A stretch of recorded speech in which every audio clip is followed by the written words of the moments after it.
Have you ever wondered what a Toyota MR2 may have looked like in the year 2030? Well, wonder no longer.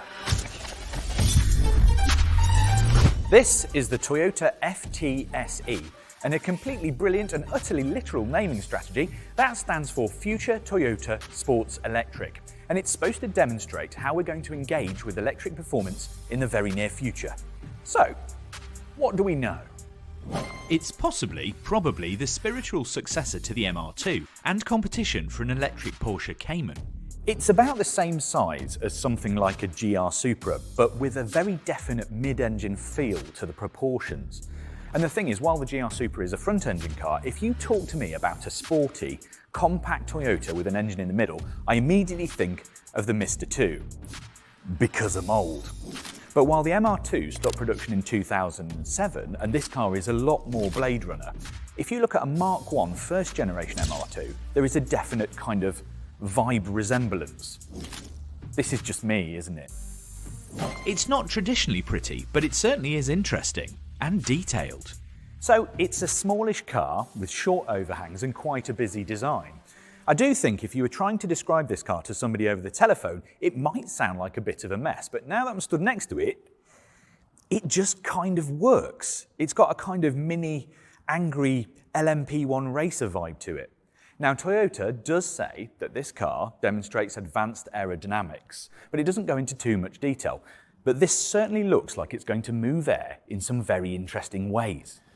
First up, really big front air intakes. Now, usually an electric car wouldn't need these unless it was being hammered around a track, which Toyota says is eminently possible with the FTSE. The thing I like though is that now that I'm stood with the car, I'm picking up on loads of more detail. So you know these front vents that channel air to the batteries to keep them cool? Well, they also vent through the top, just behind the headlight here.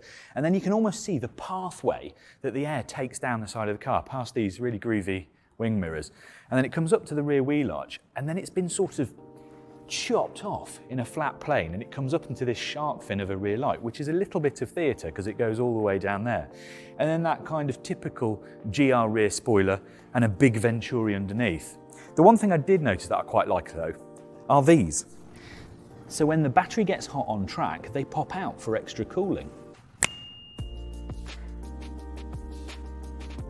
It's got next-gen batteries. There's a lot going on with the FTSE, which gives some clues as to where Toyota is going with the whole electric vehicle idea. And it starts with the batteries. Toyota says there's a new generation of prismatic batteries on the way, and that it's cracked solid-state batteries in time for a release in 2027 or 28, which is big news. In the meantime, there'll be a more conventional upgrade on the way. The first will be a performance battery that'll offer twice the range of current batteries in things like Toyota's BZ4X for 20% less cost. Then there'll be a quality low-cost LFP battery for mid-range EVs, which will be 40% cheaper but only increase range by 20%. And then there'll be the high-performance battery for things like the FTSE that feature big outputs but be thinner and lighter than anything we've got at the moment, which makes it easier for sports cars to be nimble, which sounds good to us. It'll concentrate on lightweight. So the FTSE would be made out of things like lightweight steel, carbon fibre reinforced plastic and aluminium. And it would also have stuff like a lightweight transmission and a lightweight air conditioning unit. Then, because the car's lighter, the brakes don't need to be as big. Everything can be scaled down and pared back, and the virtuous circle continues. It's got some knee pads. On the inside, everything seems to be quite pared back and stripped down, but there's a lot more functionality in here than you think. Obviously, it's got this small yoke, but then it's got two satellite screens either side, which act like tiny little iPads. So you can have some bits of driver functionality on this side, which you kind of operate with your little fingers or your next finger along, and this side is more kind of multimedia. And you can change the modes so that when you go into track mode, like that, you will have boost, brake pressure, traction control, all those kind of stuff on the other sides. The one thing you do notice though is that with this tiered dash, you've got a low scuttle and a low window line, so visibility stays high. And then down where your legs are, in the leg space, it's got padded bolsters. So it's made of a kind of squishy 3D printed material that's easy to recycle and easy to make into different shapes. And they're to sort of brace your legs against when you're really going for it on track. Oh, and you see that? I think that's a vent for the air conditioning so that I can blast cold air into my right armpit on track. It might possibly have a manual transmission. And we're not talking about a manual paddle shift with fake gear ratios, but a proper manual box with a clutch pedal. And also fake gear ratios, presumably. There have also been hints about noise, and apparently the only thing then missing is the actual smell of gasoline and no smoking signs. You'll be able to drift it, or at least try. Yes, the FT-SE is supposed to be a bit spicy. Even though it's a dual-motor four-wheel drive car, Toyota says that it will have a definite rear-wheel drive bias because drifting is fun. Also, expect a 0 to 62 mile an hour time of in the region of 3 seconds and 155 mile an hour top speed. It will evolve and grow the more you use it. The FT-SE isn't supposed to stay the same. Thanks to a new software system called Arene, it will change with constant over-the-air updates and customise itself according to what the driver does with it, becoming more bespoke over time. Toyota says that eventually will become a lifestyle partner, which sounds worryingly like you might have to employ a lawyer and split your assets if you ever sell it. It's not as science fiction as it looks. Toyota has already mentioned target Nürburgring lap times as well as a possible release date for a GL-branded electric sports car. It might not look exactly like this, but something is definitely coming. The creators had some interesting inspiration. One of the design team leaders, Hideaki Leader, let us know a little bit about the FT-SE's influences. I like nature, and the inspiration comes from the desert, which has the similar design surface as the rear part of the fender and the front part of the fenders. Yeah, like dune types of, the shape made by the wind. And the car, of course, needs to be friendly to the wind. It's necessary for sports car to have a good aerodynamics. I don't want to make something really fake. We don't have any engine for the front. That's why it's so different from the current petrol engine cars. So instead of exaggerating the front bonnet length, we could exaggerate fenders as a sports car. And also, we could achieve very, very low profile car. The height of the car is 1,220, so quite low as a sports car. Of course, it's going to be enjoyable for customer to drive something really, really in a low eye point and hip point. I could create an atmosphere which is ready to race, ready to sports ride. That's the goal from the beginning of the project.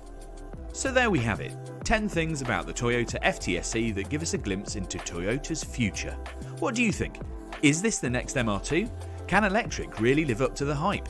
Let us know in the comments.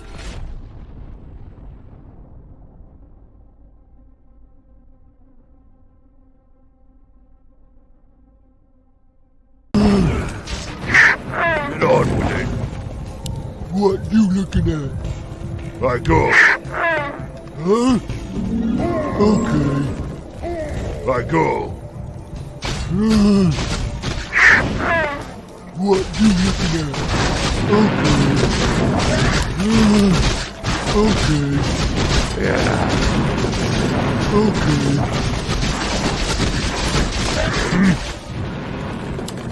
Get on with it.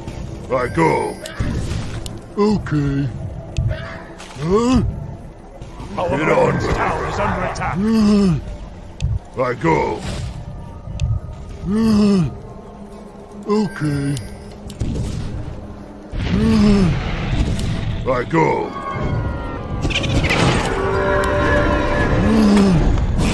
Okay. Yeah. Okay. Our Reverend's Tower is under attack.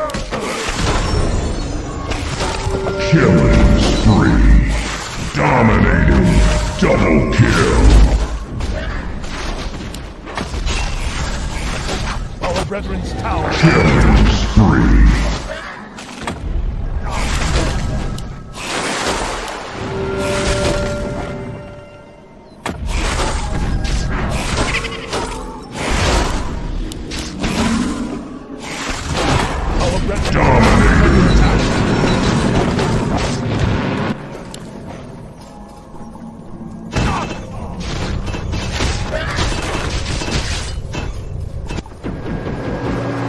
Slaughtering now. Yeah. Our Brethren's town is under What attack. you looking at?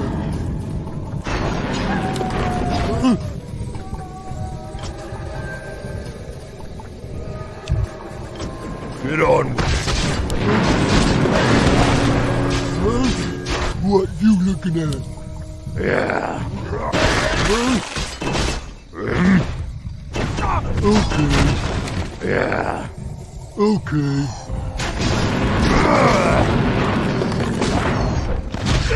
I go. Huh? What you looking at? Yeah. I go. I go. Yeah. I go. Huh? Okay. Yeah. You're under attack. I go. He smashed you.